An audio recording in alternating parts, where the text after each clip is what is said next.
Hey guys, this is Preeti. Welcome back to my channel. दोस्तों आज हम बात करने वाले हैं एक 2021 रिलीज हॉलीवुड हॉरर एपिसोड के बारे में जिसका नाम है फेरल।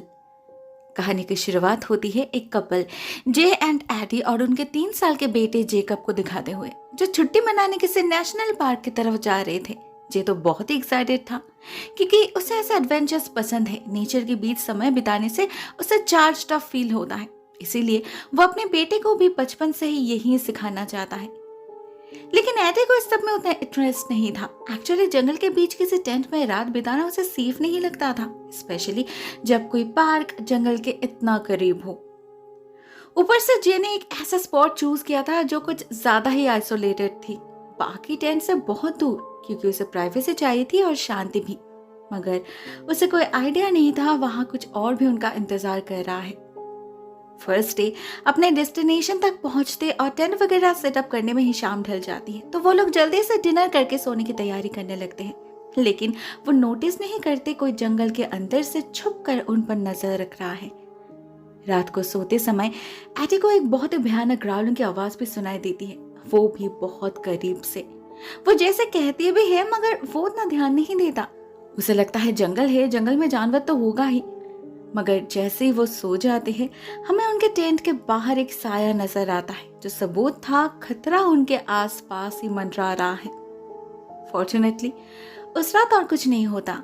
नेक्स्ट डे सुबह होते ही जे डिसाइड करता है वो जेकब को लेकर फिशिंग करने जाएगा, लेकिन एक्सट्रीम हेडेक के कारण तब एडी उनके साथ जा नहीं पाती और उनके जाने के कुछ देर बाद जब वो टेंट से बाहर निकलती है तो उसे एक भयानक नजारा दिखता है। वो देखती है टेंट के चारों तरफ खून पड़ा हुआ है, ढेर सारी ताजा खून, जो कुछ देर पहले यहाँ नहीं था और उसने कुछ सुना भी नहीं। इससे एडी काफी डर जाती है और उस खून के ट्रेल को फॉलो करने लगती है। देखकर ऐसा लग रहा था जैसे खून से लथपथ किसी चीज को घसीट कर ले जाया गया है, मगर कौन सी चीज? एडी आउट ऑफ क्यूरियोसिटी धीरे धीरे जंगल के और अंदर घुसती चली जाती है, मगर वो खुद को रोक ही नहीं पाती। फाइनली उसे दिखाई देता है एक हिरन, जैसे किसी ने बहुत ही बेरहमी से कुचला था। खून उसी से टपक रहा था। उसका हाल इतना खराब था कि एडी देखते ही समझ जाती है ये किसी नॉर्मल जानवर का बाइट मार्क नहीं है, जरूर कोई बहुत बड़ा डेंजरस एंड फेरोशियस एनिमल होगा, जिसका मतलब वो लोग भी यहाँ सेफ नहीं है। वो उसी वक्त भागती है लेक के तरफ जे एंड जेकब को वार्न करने, but in the mean time हम उधर जे के साथ भी एक और भयानक हादसा होते हुए देखते हैं। वो अपने बेटे के साथ हाइड एंड सीक खेलते हुए आगे बढ़ रहा था। बाप बेटे काफी मस्ती कर रहे थे, स्पेशली जेकब के लिए ये तो एक कम्प्लीटली नया एक्सपीरियंस था। मगर अचानक ही एक पेड़ के पीछे छुपने के बाद जे को और वो कहीं दिखाई नहीं देता। उस पेड़ के पीछे तो क्या, आसपास किसी भी पेड़ के पीछे नहीं था वो। जब बहुत ढूंढता है उसे, चिल्ला चिल्ला कर उसका नाम पुकारता है, मगर उसे कहीं से कोई रिस्पॉन्स नहीं मिलता। इसी बीच एडी भी वहां जा पहुंचती है और सब कुछ सुनकर वो भी पागलों की तरह अपने बेटे को ढूंढने लग जाती है। लेकिन उनका बेटा जैसे हवा में गायब हो चुका था, कहीं नहीं था वो। पुलिस को इन्फॉर्म किया जाता है। अगले कई दिनों तक सर्च चलती है लेक के पानी में, घने जंगल के अंदर, मगर जेकब को वो ढूंढ नहीं पाए, ना जिंदा ना मुर्दा। और ऐसे ही देखते देखते 10 साल बीत जाते हैं। हम फिर से एक बार मिलते हैं जैसे। ऑब्वियसली उसने इन 10 सालों में अपने बेटे को ढूंढने की बहुत कोशिश करी, लेकिन कोई फायदा नहीं हुआ। कभी उसे लगा उसका बेटा पानी में डूब गया होगा, तो कभी लगा जरूर किसी जंगली जानवर ने उसे खा लिया होगा। मगर ऐसे केसेस में भी कोई तो ट्रेस मिलना चाहिए था ना, उसकी लाश या फिर खून जो उसे नहीं मिला, तो वो कैसे मान ले कि वो जिंदा नहीं है। लेकिन अपने इन्वेस्टिगेशन के दौरान उसे उस नेशनल पार्क और उसके आसपास के जंगल के बारे में कुछ ऐसे फैक्ट्स पता चलता है जो उसे भी पहले पता नहीं था। एक्चुअली उसे पता चलता है जेकब से पहले भी उस पार्क से और भी कई बच्चे गायब हुए थे और पिछले 2 महीनों में ये नंबर तेजी से बढ़ रहा है। कभी कोई टॉडलर तो कभी कोई टीनेजर। सरप्राइजिंगली इनमें से कोई भी लौट कर नहीं आया, ना पुलिस को कभी उनके जिंदा होने की कोई खबर मिली। बस कभी कभी इधर उधर के कुछ रूमर सामने आते रहे जो जे जैसे पेरेंट्स के उम्मीदों पर पानी छिड़कता गया। जैसे हमें जे के बोर्ड पर एक पेपर कटिंग दिखता है जिस पर किसी ने दावा किया था उस जंगल में 8 फीट लंबा कोई क्रिएचर रहता है जिसे आम शब्दों में बिगफुट कहा जाता है। तो क्या उन बच्चों को उसी ने गायब किया है? ऑब्वियसली इन बातों पर किसी ने यकीन नहीं किया, तो उसका जवाब भी किसी को नहीं मिला और इधर उन बच्चों के पेरेंट्स की जिंदगी बर्बाद होती गई। जी का तो सब कुछ ही खत्म हो चुका था। अपने बेटे की खोज में वो इतना इन्वॉल्व्ड हो चुका था कि बाकी सब भुलाकर बस उसी में डूबा रहता था। एज द रिजल्ट उसका करियर खत्म हो गया, एडी के साथ उसका रिश्ता खत्म हो गया एंड फाइनली उनकी शादी भी टूट गई। अभी तो हालत ऐसी हो चुकी है कि उसके पास रेंट देने के पैसे भी नहीं है, लैंडलॉर्ड से छुपकर रहना पड़ता है उसे। तो ऐसे में एक दिन उसके दरवाजे पर एक अनजान व्यक्ति दस्तक देता है जो अपना नाम बताता है बॉब, और वो एक हंटर है। पहले तो जे उसे दरवाजे से ही भगाना चाहता था, मगर जब वो बताता है कि उसने जंगल में एक 13-14 साल के लड़की को देखा है और उसी स्पॉट पर उसे एक स्काउट कॉम्पस भी मिला है, तब जे को उसे अलाउ करना ही पड़ता है, क्योंकि जेकब अगर जिंदा रहता तो उसकी उम्र 13 साल ही होता। और ये कॉम्पस बिल्कुल वैसा ही है जैसा उसने कैंपिंग के दिन जेकब को गिफ्ट किया था। बॉब उसे उस लड़की का एक फोटो भी दिखाता है जो हंटिंग के वक्त उसके कैमरा में कैप्चर हुआ था।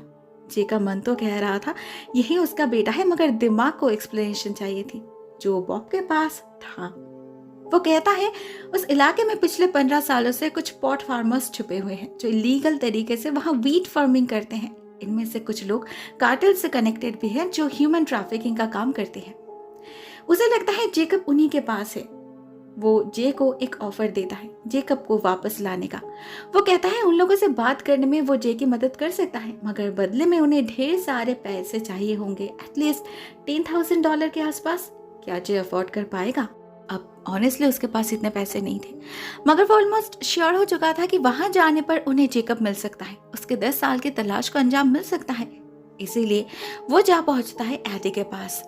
अब इतने सालों में उसे भी कम कुछ झेलना नहीं पड़ा।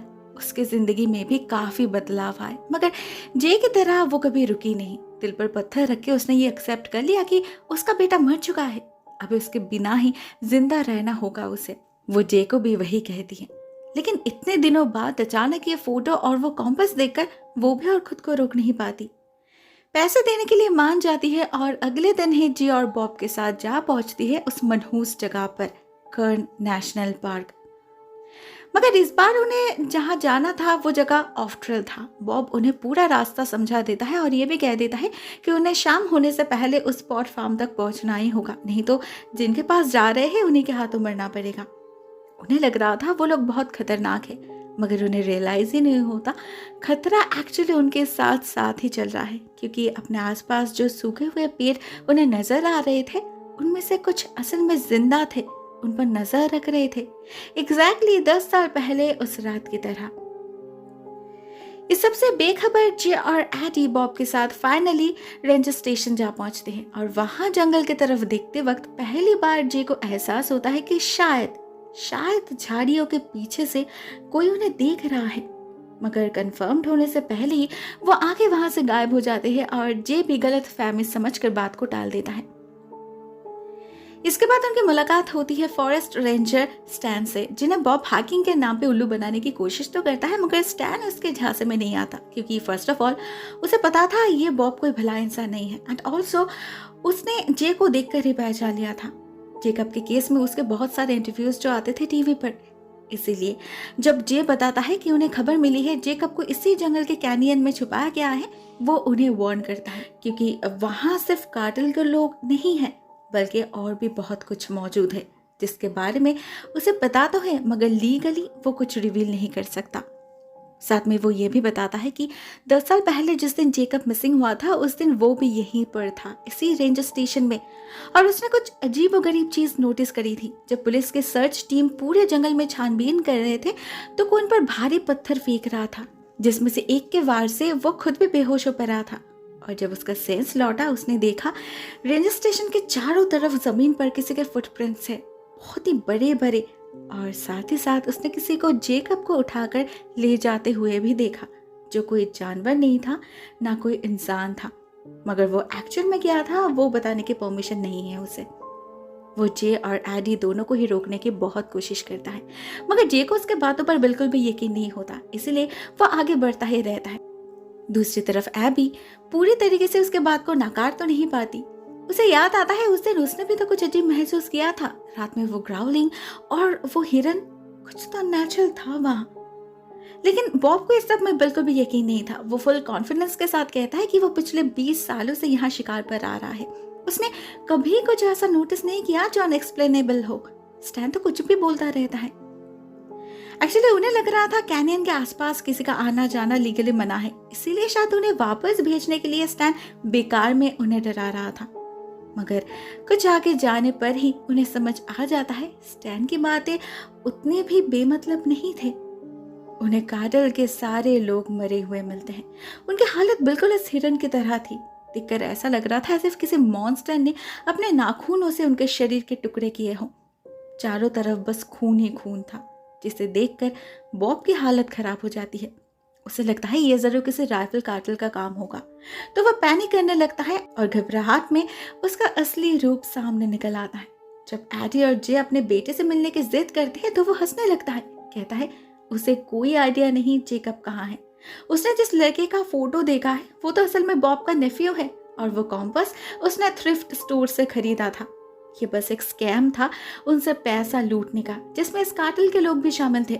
उनके बीच डील हुआ था कि बॉब इन दोनों को यहाँ लेकर आएगा और वो लोग इन्हें मारकर $10,000 बॉब को दे देंगे, बदले में इनका सारा कार्ड्स वो रख सकते हैं। मगर अभी तो लग रहा है वो काम उसे ही करना पड़ेगा। बॉब को यहाँ ज्यादा देर रुकना नहीं था, इसीलिए वो जल्दी से अपनी गन निकालता है इन दोनों का खेल खत्म करने के लिए। मगर इसी बीच अचानक उसके पीछे पड़ी एक लाश जिंदा होकर उस पर झपट पड़ती है। किसी भूखे जानवर की तरह उसका मांस नोच कर खाने लगता है। बॉब गोली चलाकर भी खुद को बचा नहीं पाता। देखते ही देखते और भी कई लाशें जिंदा हो जाते हैं और बॉब को घेर लेते हैं। उसके शरीर को चीर फाड़ के अंदर से सब कुछ निकाल के खाने लगते हैं। उधर बॉब की गोली से जे घायल हो चुका था, तो एडी किसी तरह उसे साथ लेकर सबसे छुपा कर जंगल से निकलने की कोशिश करती है। फॉर्चुनेटली वो क्रिएचर अपने खाने को एंजॉय करने में इतने बिजी थे कि उनका ध्यान ही नहीं जाता। जब तक वो लोग रेंजर स्टेशन जा पहुंचते हैं तब तक शाम हो चुकी थी। जे का घाव ज्यादा गहरा नहीं था, इसीलिए स्टैन उसका फर्स्ट एड कर देता है। मगर वो सब कुछ सुनकर बिल्कुल भी चौंकता नहीं, एज इफ वो ऐसा ही कुछ एंटिसिपेट कर रहा था। उसके बर्ताव से जे और एडी समझ जाते हैं उसे पता है इस जंगल में क्या चल रहा है, तो वो उससे उसकी गन छीनकर उसे फोर्स करते हैं सच्चाई बताने के लिए। और तब उन्हें पता चलता है नेशनल पार्क्स को असल में नेचुरल ब्यूटी को प्रिजर्व करने के लिए बनाया नहीं जाता, बल्कि शहर के लोगों को बचाने के लिए बनाया जाता है। क्योंकि इन जंगलों में कुछ ऐसे क्रिएचर्स रहते हैं जो है तो इंसान, मगर मौका मिले तो उन्हीं को मारकर खा जाएंगे। उन्हें दी वाइल्ड मैन कहा जाता है, जो बेसिकली एक सब पॉपुलेशन है, टाइप ऑफ अ ट्राइब, जो घने जंगल के अंदर छुप कर रहते हैं। बाहरी दुनिया से उनका कोई नाता नहीं, एक सिलेक्टेड एरिया में ही रहते हैं जो है वो कैनियंस। इसीलिए ही तो उस जगह को दुनिया से छुपा कर रखा गया है, रेस्ट्रिक्टेड एरिया के नाम पर। कैनिबलिज्म, इनब्रीडिंग और जेनेटिक म्यूटेशन की वजह से वो लोग देखने में भी कई हद तक जानवर की तरह बन चुके हैं। अमेरिका में बहुत सारे ऐसे नेशनल पार्क्स को बनाया गया है इन्हें कंटेन करने के लिए, जिससे ये लोग शहर में घुस ना पाए। इन पार्क्स में से हर साल 2000 से भी ज्यादा लोग गायब होते हैं, लेकिन गवर्नमेंट बात को बाहर निकलने नहीं देती। उन्हें भी खाना मिलता रहता है और नेशनल पार्क के नाम पे गवर्नमेंट की रेवेन्यू भी जनरेट होती रहती है। बस जब जब उन्हें लगता है कि इनका नंबर हद से ज्यादा बढ़ चुका है, जब ये फीरल्स अपने लिमिटेड एरिया से बाहर निकलने लगते हैं, लोगों का शिकार बढ़ जाता है, तो तब उनके पॉपुलेशन को कंट्रोल करने के लिए रात के अंधेरे में उन पर हमला किया जाता है। इसे स्विप कहा जाता है और ये कुछ साल के गैप में मैंडेटरी है इन फेरल्स को डोमिनेट करने के लिए। सरकार कोशिश तो बहुत करती है इन चीज़ों को छुपाने की, मगर कभी कभार कुछ न्यूज़ हेडलाइन बन जाती है जिन्हें कवर अप करने के लिए बिगफुट जैसी कहानियां बनाई जाती हैं, मगर असल में रियलिटी नाइटमेयर से भी ज़्यादा भयानक है। स्टैन को लगता है इस बार उस एरिया में रहने वाले फार्मर से ज़रूर उनके एरिया में घुसने की कोशिश किया था, तभी तो वो ट्रिगर्ड हुए और ऐसे पागलों की तरह सबको मारने लगे हैं।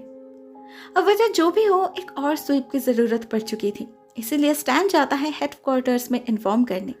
और ठीक तभी उसे रियलाइज होता है कि एक खिड़की का कांच टूटा हुआ है और एक फेरल ऊपर सीलिंग से बिल्कुल किसी छिपकली की तरह लटक रहा है। देखते ही देखते वो स्टैन पर हमला कर देता है और एक एक करके बाकी भी घुस आते हैं अंदर। कोई दीवार पर चढ़ के, तो कोई रेप्टाइल की तरह क्रॉल करके, तो कोई किसी और जानवर की तरह। सभी मिलकर स्टैन का भी वही हाल करते हैं जो उन्होंने बॉब का किया था। जे एंड एडी उस घर से तो भागने में कामयाब हो जाते हैं, मगर जंगल से निकल नहीं पाते। बाहर और भी फेरल्स उनका इंतजार जो कर रहे थे। जब वो दोनों बस सोचने की कोशिश ही कर रहे थे कि इस सब से कैसे बचे, ठीक तभी एक अजीब सी चीज नजर आती है उन्हें, जिससे इतने टेंशन में भी उनके फेस पर स्माइल आ जाती है। उन्हें दिखाई देता है एक लड़का जो शायद 13-14 साल का होगा। हड्डियों के चेयर पे बैठा है वो, और उसके गले पर लटक रहा है वही जे का कॉम्पस। उन्हें समझने में देर नहीं लगती, यही उनका बेटा है जेकब। इवन वो भी उन्हें पहचान पाता है, एटलीस्ट उसके जेस्चर से तो यही लग रहा था। मगर इस रियूनियन का अंत बिल्कुल भी खुशहाल नहीं होता जैसे एक्सपेक्ट किया गया था, क्योंकि पिछले 10 सालों से इन फेरल्स के बीच रहते रहते जेकब अपने 3 साल के नॉर्मल ह्यूमन लाइफ को भुला चुका था। उसके लिए इंसान का मतलब खाना था, भले ही वो उसके अपने पेरेंट्स से क्यों ना हो। तो जब उसके आदमी उससे पूछते हैं ये लोग कौन है, जेकब एक ही जवाब देता है, डिनर।